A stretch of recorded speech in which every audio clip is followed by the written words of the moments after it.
Okay students, तो पिछले 2 दिन से हम लोग क्वेश्चन सेशन कर रहे थे जिसमें हम लोगों ने टोटल 6 क्वेश्चंस करे। उसमें पुलिस से रिलेटेड क्वेश्चंस थे, कुछ स्यूडो फोर्स के क्वेश्चंस थे और कुछ न्यूटन सेकेंड लॉ के क्वेश्चन थे। तो उसी सीरीज को कंटिन्यू करते हुए आज हम लोग 3 और क्वेश्चंस करेंगे जिससे हम लोग कुछ और कंसेप्ट्स को क्लियर करने की कोशिश करेंगे। तो आगे बढ़ते हैं। Welcome everyone. So first question देखेंगे। फर्स्ट क्वेश्चन में बोला गया है कि 2 ब्लॉक है ए और बी जिसकी मासेस एम ए और एम बी है। वो दोनों मासेस जो है वो एक फ्रिक्शनलेस टेबल पे रखी हुई है, राइट। अब एक एक्सपेरिमेंटर है, एक्सपेरिमेंटर मतलब एक आदमी है जो वो एक्सपेरिमेंट कर रहा है। वो क्या कर रहा है कि ब्लॉक ए को पुश कर रहा है पीछे से किसी फोर्स से। अब ये हमारा ब्लॉक ए हो गया। अब इस ब्लॉक ए को एक आदमी है जो इसे किसी फोर्स के साथ पुश कर रहा है। हम उस फोर्स को एफ एक्स, क्योंकि ये एक्सपेरिमेंटर है तो हम इसको एफ ई एक्स पी कह देते हैं। ये वो फोर्स है जिससे ये आदमी इस ए ब्लॉक को पुश कर रहा है। अब क्या है कि इस ए ब्लॉक के आगे हमारा एक दूसरा ब्लॉक भी बैठा हुआ है। दोनों ब्लॉक आसपास है, दोनों भाई भाई है तो दोनों साथ में बैठे हुए हैं। कहाँ बैठे हुए हैं? एक कांटेक्ट सरफेस है, इसको तुम सरफेस बोल दो। ओके, सो एक सरफेस है जिसपे दोनों ब्लॉक बैठा हुआ है। अब हो क्या रहा है कि ये आदमी इस पे एफ एक्सपेरिमेंट फोर्स लगाया। अब जब ए पे फोर्स लगा ई एक्स पी तो ये मूव करेगा किसी एक्सेलरेशन के साथ, उसको मान लिया ए। अब जब ए आगे बढ़ेगी तो ए कांटेक्ट में बी के साथ आएगा तो ए बी को धक्का देगा। तो ए बी को अगर धक्का देगा, let suppose we write this force as B पे धक्का देगा, कितना देगा इसको लिखेंगे F of force on B due to A. ये एफ ऑफ बी ए क्या है? ए को जब मैंने पुश किया तो ए आगे बढ़ा, आगे बी आया तो ए बी को टक्कर मारेगा, तो जो फोर्स ए बी पे लगाएगा that is F B A, force on B due to A. अब हम न्यूटन्स थर्ड लॉ से जानते हैं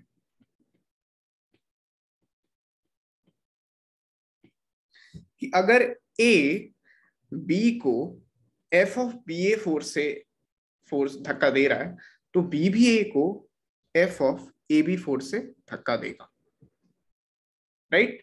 यहां पे भी मेरा लगेगा F of A B. A B क्यों है? Force on A due to B, ठीक है। और न्यूटन थर्ड लॉ से हम क्या कहेंगे कि एफ ऑफ बी ए का जो मैग्नीट्यूड है that will be equal to F of A B का मैग्नीट्यूड।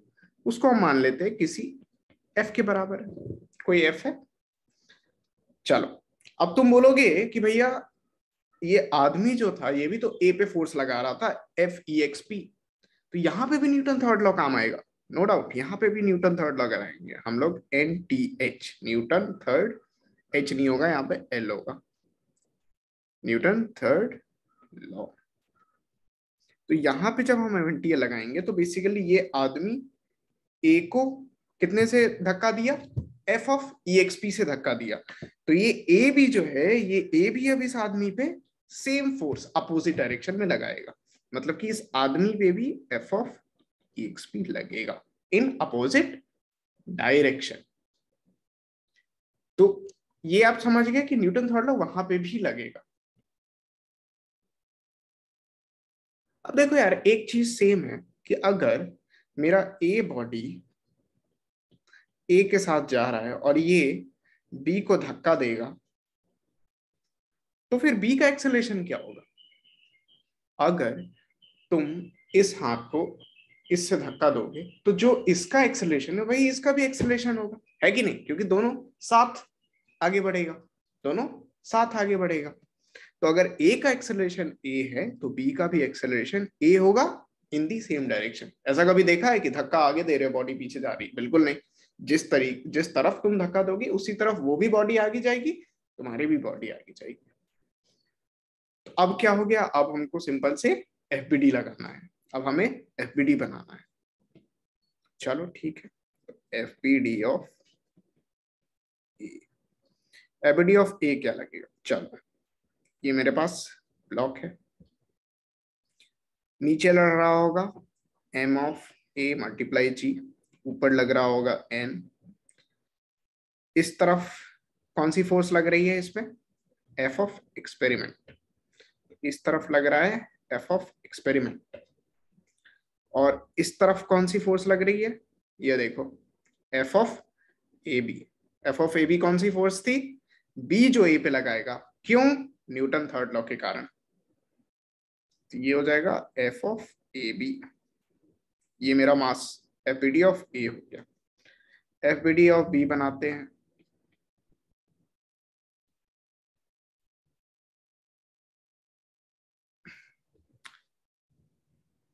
एफबीडी ऑफ बी देखेंगे, इसमें भी नीचे लगेगा एम बी जी, कैपिटल जी ले लिया, गलत बात।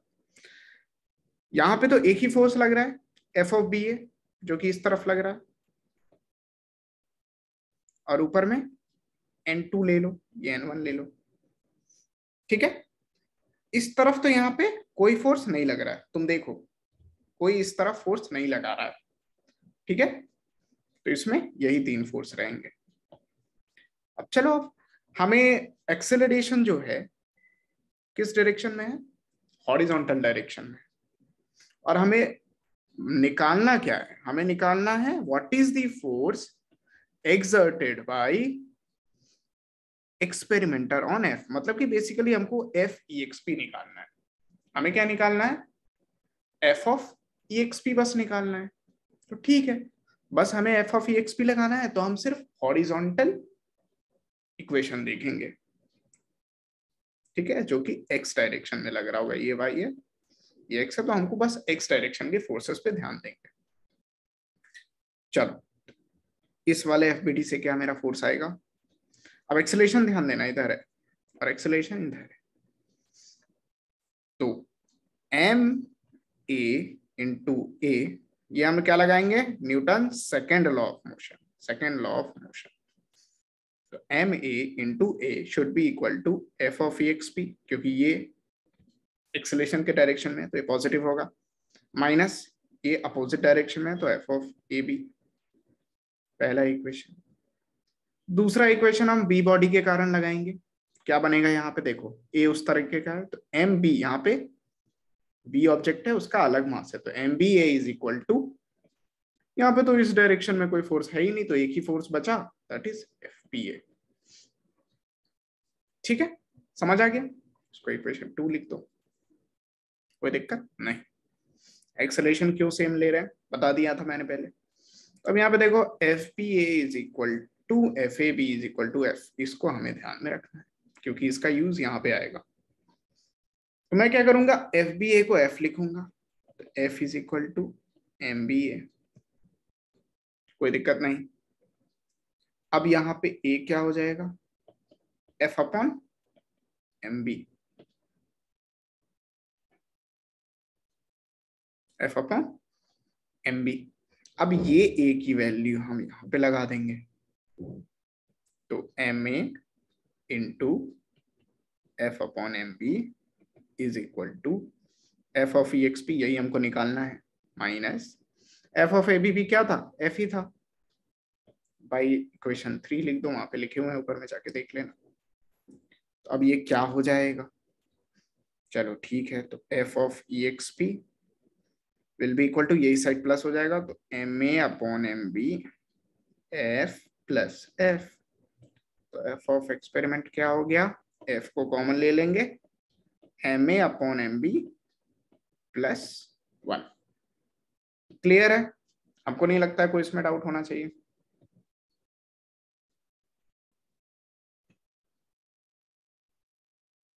चलो, तो अब सेकंड क्वेश्चन पे आते हैं, स्प्रिंग से रिलेटेड है। क्वेश्चन कह रहा है कि द फॉलोइंग फिगर आर अनस्ट्रेट, अभी ये रिलैक्स्ड है, इस फोटो में ये रिलैक्स्ड है, अब कह रहा है कि अगर इस ब्लॉक को हमने डिस्प्लेस कर दिया डिस्टेंस x से और तब रिलीज कर दिया, तो उसकी इनिशियल एक्सेलरेशन क्या होगी, what is a, find out करना है हमें। ठीक है, तो बेसिकली क्या हुआ कि इस बॉडी को मैंने x डिस्टेंस से क्या किया है, इसको इधर ले आया, आप समझ गए, अब इसको इधर ले आया, तो जो नया पिक्चर बना that is somewhat like spring, किसी भी तरफ तुम कंप्रेस कर सकते हो, नो उसमें कोई आंसर डिफरेंस नहीं आएगी। मैंने क्या किया, इसको राइट साइड चेंज कर दिया। तो लेट्स से कि तुम्हारा पहले यहां पे था, पहले यहां पे था, तो इसको मैंने एक्स डिस्टेंस से, अब एक स्ट्रिंग मेरा क्या होगा, इलोंगेट होगा, और एक स्ट्रिंग क्या होगा, कंप्रेस होगा। ये क्लियर है, इसमें भी बच्चों को डाउट रहता है, तो ये क्लियर है। तो अगर मेरा ये K1 है मेरा और ये मेरा K2 है, तो मुझे ये बताओ कि अगर K1 इलोंगेट हो रहा है, K1 खिंच रहा है, तो फोर्स किधर लगेगा, उस ब्लॉक क्या, K1 क्या चाहेगा कि वो ब्लॉक मेरी तरफ वापस आ जाए, रिलैक्स हो जाए। तो जो इलोंगेट हुआ है उस पे क्या लगेगी फोर्स, इस तरफ लगेगी। हाउ मच, इस तरफ लगेगी। कितना स्ट्रेच हुआ, एक्स स्ट्रेच हुआ, तो फोर्स क्या होता है, के एक्स हम पढ़े, माइनस के एक्स पढ़े। अब माइनस के एक्स का मतलब ये होता है कि किस तरफ फोर्स लग रही है, तो इस बॉडी पे। अब मैंने क्योंकि डायरेक्शन पहले ही बता दिया कि हाँ डायरेक्शन इस तरफ है, तो यहाँ पे मैं माइनस नहीं लिखूंगा, याद रखना है इस बात को। F is equal to minus K X हम तब लिखते जब हम यहाँ पे कह देते कि चलो ये स्प्रिंग है, फोर्स इधर लग रहा है, तो F is equal to minus K X, तो ये ऑटोमेटिकली इस तरफ डायरेक्शन हो जाता। तो क्योंकि हम पहले ही डायरेक्शन एरो से इस तरफ दिखा दिए हैं, तो मुझे यहाँ पे माइनस के एक्स लिखने की जरूरत नहीं है। तो I will directly right K1 into x इस तरफ, और ये जो K2 है वो कंप्रेस हो गया, अब वो चाह रहा है रिलैक्स होने, तो क्या करेगा, बाहर की तरफ फोर्स डालेगा। तो ये K2 भी जो है वो भी इसी डायरेक्शन में फोर्स डालेगा, दैट इज K2x। अभी इसमें लगेगा तुम्हें कि अरे यार दोनों दोनों स्प्रिंग एक ही तरफ फोर्स कैसे डाल रहे हैं, इट इज द ट्रुथ। क्यों, क्योंकि एक स्प्रिंग एलोंगेट हुआ तो वो चाहेगा रिलैक्स होना, तो वो अपनी तरफ ऑब्जेक्ट को खींचेगा। उसी तरफ क्या हुआ कि दूसरा जो स्प्रिंग है वो कंप्रेस हुआ, तो वो रिलैक्स होने के लिए ऑब्जेक्ट को धक्का देगा, तो एक खींच रहा है दूसरा धक्का दे रहा है, तो टोटल फोर्स एक ही तरफ आ रही है। तो चलो ठीक है, तो फोर्सेस तो देख लिया, एक ही डायरेक्शन में लग रहा है, तो नेट फोर्स जो हुआ, नेट फोर्स क्या हो जाएगा, K1x प्लस K2x। डायरेक्शन क्या होगी, इस तरफ, no doubt, direction should be clear. अब हमें एक्सेलरेशन बोला है, तो न्यूटन सेकेंड लॉ से हमें पता है F net is equal to m into A. अभी मैं स्केलर फॉर्म में लिख रहा हूं क्योंकि डायरेक्शन मुझे ऑलरेडी पता है, तो अभी मैं वेक्टर फॉर्म में नहीं लिख रहा। तो F नेट क्या था मेरा, F नेट मेरा हो जाएगा K1 x plus K2x is equal to mass. Mass दिया है क्या, दिया है, m मास दिया हुआ, डायग्राम में दिया हुआ, डायग्राम को भी देखना है, m इंटू ए। ए क्या हो जाएगा, K1 plus K2 x by m, तुम्हारा आंसर हो जाएगा। क्लियर है, थोड़ा सा आवाज गड़बड़ा रहा है बट कोई बात नहीं।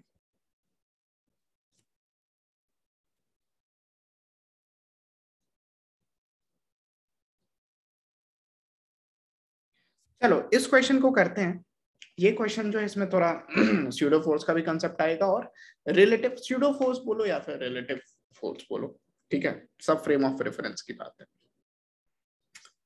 बोल ये रहा है इस क्वेश्चन में कि एक एलिवेटर है, एलिवेटर पे तो सब चढ़े होंगे ना, एलिवेटर पे सब चढ़े होंगे, ये एक एलिवेटर है, ठीक है। इस एलिवेटर में क्या है कि यहां से एक बॉब, बॉब क्या होता है? बॉब इज सिंपल आयरन, लोहे का एक गोला समझ लो, वेरी हार्ड बॉल। ठीक है, वो एक बॉब लटका हुआ है। बॉब का कुछ मास होगा, तो बॉब का मास m मान लेते हैं। m यहाँ पे दिया हुआ है हमें 50 ग्राम। चेंज करेंगे इसके SI यूनिट में, तो डिवाइड करेंगे 1000 से, kg। आई थिंक करेक्ट होगा। चलो ठीक है। अब 3 केसेस यहाँ पे दिया हुआ है। ठीक है, इनफैक्ट 6 केसेस दिया हुआ है यार, 6 केसेस दिया हुआ है। चलो ठीक है। पहला केस, अब देखो यार, एलिवेटर है ना, तो एलिवेटर जब भी ऊपर नीचे जाती है तो कुछ एक्सेलरेशन होता है।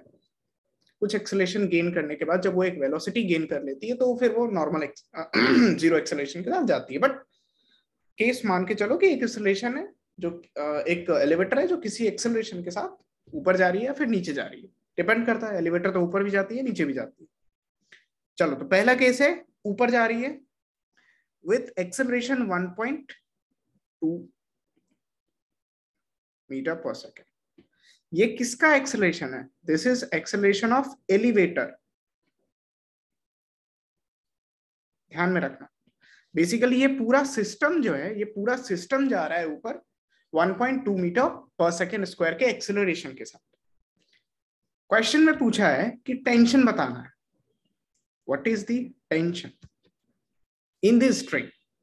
अब चलो ठीक है, अब हम क्या करेंगे कि it is all about reference. It is all about reference. तो हम यहाँ पे ग्राउंड रेफरेंस में लेंगे।